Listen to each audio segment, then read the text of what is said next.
Ina, podcast.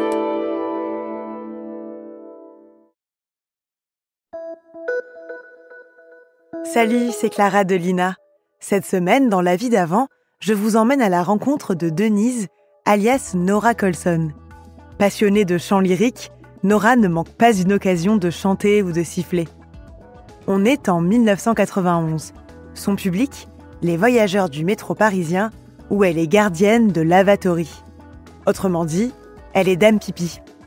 Parfois, elle a la chance de travailler place de la Madeleine. Construit en 1905, le lavatory Madeleine est un bijou d'Art Nouveau. Il est même classé monument historique depuis 2011. L'amour est un oiseau volage que nul ne peut apprivoiser. Les paroles me manquent, c'est dommage. J'ai toujours chanté toute seule. J'ai toujours chanté depuis que je suis petite. Déjà, en suçant mon pouce, je commençais déjà à chanter, écouter la radio, enfin la TSF à l'époque.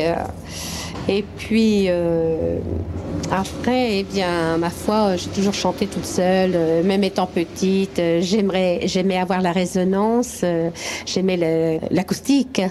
Alors moi, étant petite, ne sachant rien, parce que j'étais novice, je me mettais la tête dans la lessiveuse. Ça résonnait tellement, je chantais encore plus fort. Puis j'aimais ça, quoi. Donc, j'aurais voulu en faire mon métier, mais avec ma mère, c'était pas la peine d'en parler. J'étais l'aînée des filles sur 5 enfants, et donc j'étais la troisième, mais j'étais la seule fille pour commencer. Et il fallait subvenir quand même aux frères et sœurs et à la maman aussi. Puis finalement, j'ai continué toujours mon petit bonhomme de chemin. Ma mère n'a jamais voulu entendre parler que je sois de ce métier, que je fasse ce métier. Parce que mes parents ont fait du théâtre amateur étant jeunes. Mon père a joué du piston à l'harmonie de Sainte-Savine, donc il faisait déjà de la musique. Bien, cette suite, alors j'ai grandi, évidemment. J'ai toujours grandi dans cet espoir et qui ne s'est jamais produit, malheureusement pour moi. Alors, qu'est-ce qu'ils font les gens? Ils arrivent ici, parfois vous êtes en train de chanter, les gens viennent parce qu'ils entendent des chansons Oui, parfois ça les fait rentrer. Quelquefois, ça fait rentrer les gens par curiosité. Et puis, disons qu'ils voient le site agréable et tout, ils utilisent donc les toilettes. Voilà. Alors, quelquefois, me demandent quelques renseignements. Ça dépend. Oui, bonjour. Cabine ou urinoir? Urinoir. Vous mettez vos 2 francs dans l'appareil, s'il vous plaît. Je vous en prie. Vous êtes venue à la ville toute jeune ou comment ça s'est passé? Bien, disons que moi je suis terrienne en somme, je suis de la campagne. Je suis née dans une commune à 3 km de la ville de Troyes. Et puis je me suis mariée, j'ai eu mes enfants à Troyes et tout. Et puis après, ma foi, il y a eu un divorce. Suite à ce divorce, il a fallu que je reprenne les rênes du travail.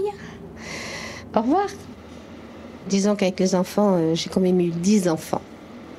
J'ai eu 10 enfants et après mon divorce, je vous dis, j'étais obligée de retravailler parce que c'était pas possible de pouvoir subvenir comme ça.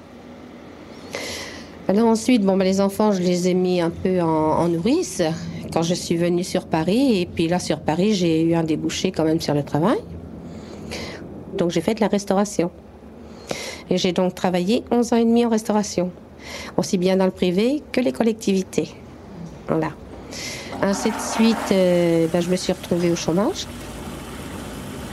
Je me suis retrouvée au chômage pour raison de santé, en restauration. À force de soulever les lourdes charges et tout, c'est pas toujours évident. Donc, on m'a reconnue inapte à reprendre mon travail en restauration, quoi. Et puis, de mes 3 ans et demi de chômage, j'ai trouvé que ce travail-là à faire. Ce que j'ai fait, je l'ai pris, je l'ai gardé jusqu'à maintenant. Voilà. Comment ça s'appelle? Ça ne s'appelle plus dame pipi maintenant de nos jours. Non, c'est gardienne de lavatory. Ça s'appelle maintenant gardienne de lavatory. C'est beaucoup moins romantique. Disons que c'est plus péjoratif. Disons que c'est quand même plus agréable à l'écoute que dire Madame Pipi, quoi. Mais enfin, ça me dérange pas qu'on me dise comme ça. Alors, il faut faire quoi ? Vous changez d'endroit tout le temps Oui, disons que je n'ai pas de poste fixe. Voilà. Donc, on a besoin de moi. Excusez. Monsieur. Merci.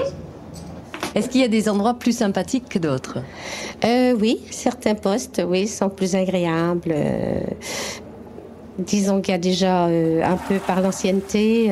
J'aime beaucoup l'ancien. J'aime beaucoup l'ancien. Donc, il y a un lavatory qui est très, très joli. C'est dommage de ne pas avoir pu faire de photos encore jusque-là.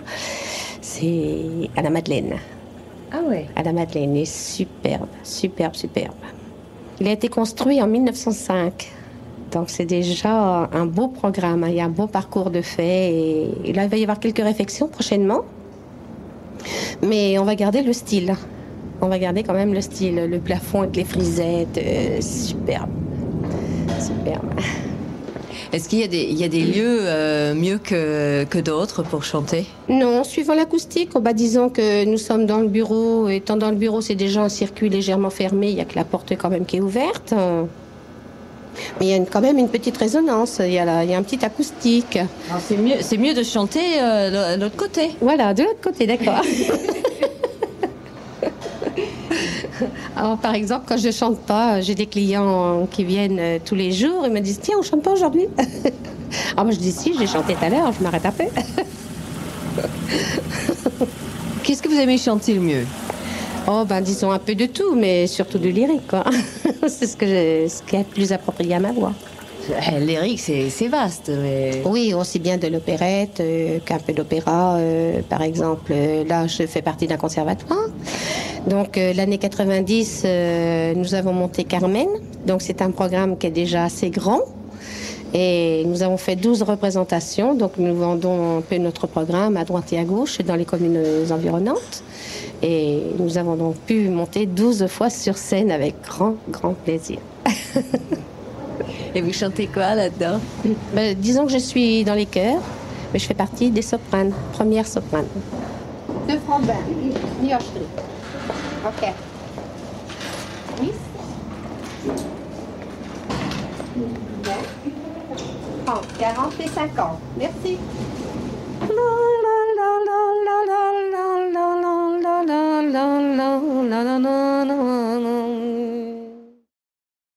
Carmen, à l'opéra comme dans les toilettes publiques. C'est un véritable tube que Bizet a signé il y a 150 ans. Merci d'avoir écouté cet épisode. S'il vous a plu, partagez-le et abonnez-vous pour ne rater aucun nouvel épisode. Je vous retrouve la semaine prochaine pour une nouvelle rencontre dans la vie d'avant.